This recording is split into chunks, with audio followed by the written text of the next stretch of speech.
Sirens screamed in the distance. Dust swirled across the golden fields as police SUVs sped down the rural road, red and blue lights flashing. The sun was high, casting sharp shadows across the land. The farmer, broad-shouldered, in his worn denim jacket and boots, stood at the wooden fence, jaw tight, watching the chaos approach. The convoy didn't stop at the gate. They crashed through, tires tearing up the gravel. Neighbors peeked from porches, filming with phones. Police jumped out, hands resting on holsters, barking orders. And then came the HOA board, suits and clipboards, sunglasses flashing in the light. Their leader, a sharp-faced man in a tailored gray suit, pointed at the farmer. "You're trespassing. This land is no longer yours. It's earmarked for a private airstrip. Step aside." The farmer didn't move. He crossed his arms, gaze locked. "This is my farm. My family's been here for generations. You're not laying one brick without a fight." Tension thickened. Officers shifted uneasily, caught between property law and politics. Dust coated the air as engines idled. The HOA leader stepped closer, smirk curling on his lips. "You think you own this? Watch carefully. Today, the skies belong to us." And for the first time, the farmer allowed himself a small smile. The kind of smile that hides a storm. By midday, the sound of engines thundered across the valley. Massive yellow bulldozers rolled toward the farm, escorted by HOA security in black uniforms. The sun beat down, gleaming off the steel blades. Neighbors gathered along the dirt road, murmuring nervously. Some shouted protests, holding hand-painted signs, "Save the farm," and "No runway on our land." The farmer walked straight into the path of the lead bulldozer, boots crunching on dry soil. The driver revved the engine, glaring through tinted glass. Dust blew into the farmer's face, but he didn't flinch. HOA board members shouted orders, "Move him out of the way, we have permits." Police officers raised their hands to control the crowd, but the farmer stood firm. He pounded his fist against the blade of the machine. "You'll dig 1 inch into this ground over my dead body." The neighbors erupted, cheering. The bulldozers idled. The HOA leader's smirk faltered, but only for a moment. "Fine," he hissed. "You want war, you'll get war." The HOA wasn't bluffing. Within an hour, their private security clashed with angry locals. Shoving matches broke out. Police sirens blared again as backup arrived, separating farmers from suited HOA enforcers. The farmer grabbed a megaphone, voice booming across the chaos. "This isn't just about land. This is about freedom. This is about power.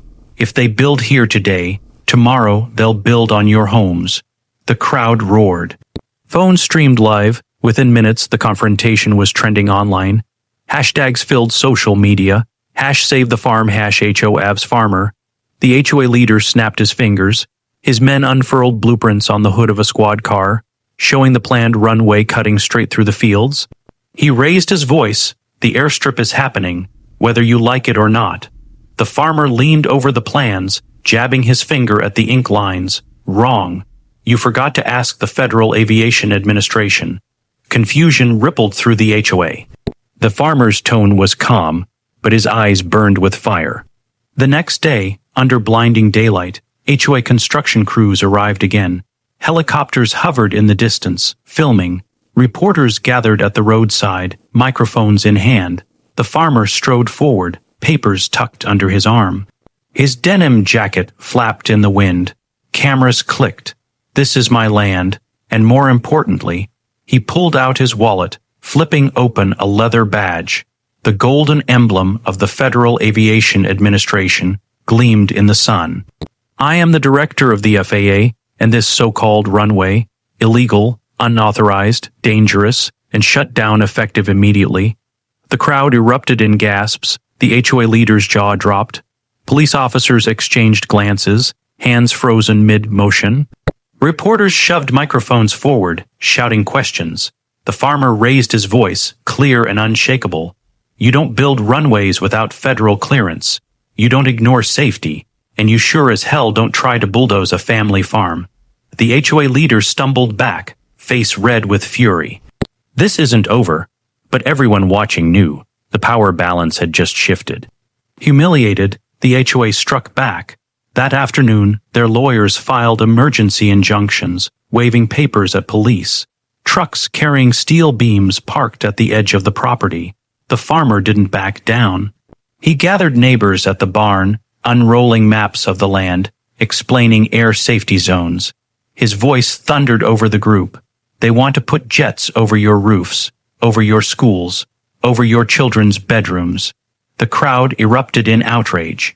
A chorus of voices demanded action. Some volunteered to form a human chain around the fields. Others carried cameras to document every move. The HOA leader stood across the road, barking orders into his phone. Helicopters buzzed lower now, news crews circling like hawks. And still, the farmer stood at the fence line, eyes locked on his enemy. The sun blazed as police reinforcements rolled in vans, patrol cars, mounted officers. Dust clouds rose as boots pounded the earth. Officers formed a barricade between the farmer's supporters and HOA contractors. The chief of police, a grizzled man with a booming voice, stepped forward. "This has gone too far. Stand down, both of you." The HOA leader shoved papers in his face. "We have permits. Clear them out." But the chief hesitated, eyes shifting to the farmer. The farmer pulled out his FAA badge again. "These permits, worthless. You build here, planes will crash, lives will be lost, and every one of you will be liable." The chief froze. The crowd held its breath. Finally, he lowered his hand. "Construction stops until Washington weighs in." The HOA leader exploded in rage, shouting at anyone who would listen. But the police pulled their cars across the dirt road, blocking the bulldozers. For now, the farm stood. Days turned into weeks. Investigators arrived, combing through paperwork. Reporters interviewed neighbors. The farm became a symbol ordinary citizens against unchecked power. The farmer gave speeches at the gate, voice echoing across fields. "You can't buy the sky, you can't bully the people, and you can't silence the truth." Support grew. Truckloads of supplies arrived from sympathetic towns. Hashtags became headlines, national news, evening broadcasts. Meanwhile, the HOA crumbled under pressure. Lawsuits stacked up. Their leader, once smug, now looked haggard, cornered by cameras at every turn. And the farmer, he worked his fields in the sunlight, plowing the soil that had once been under siege. His fight had turned into something bigger than himself. On a bright afternoon, the FAA released its ruling. Reporters gathered at the courthouse steps. The farmer, standing tall in his denim jacket, read the decision aloud. "The proposed airstrip is denied. All construction is permanently halted. The land is to remain under private ownership." Cheers erupted. Neighbors hugged, tears streaking dusty faces. Police officers even cracked smiles. The farmer lifted his badge high, sunlight flashing off the emblem. "This is not just a victory for me. This is a victory for every citizen who refuses to bow to corruption." Across the road, the HOA leader stumbled away, suit wrinkled, face pale. Reporters swarmed him, shouting questions, but he pushed through the crowd alone. Meanwhile, the farmer walked back toward his fields. The sun dipped low, golden light bathing the soil. He rested his hands on the fence, eyes sweeping across the land that was his again. And for the first time in weeks, he allowed himself a deep breath of peace. The farm stood, the skies were free, the battle was won.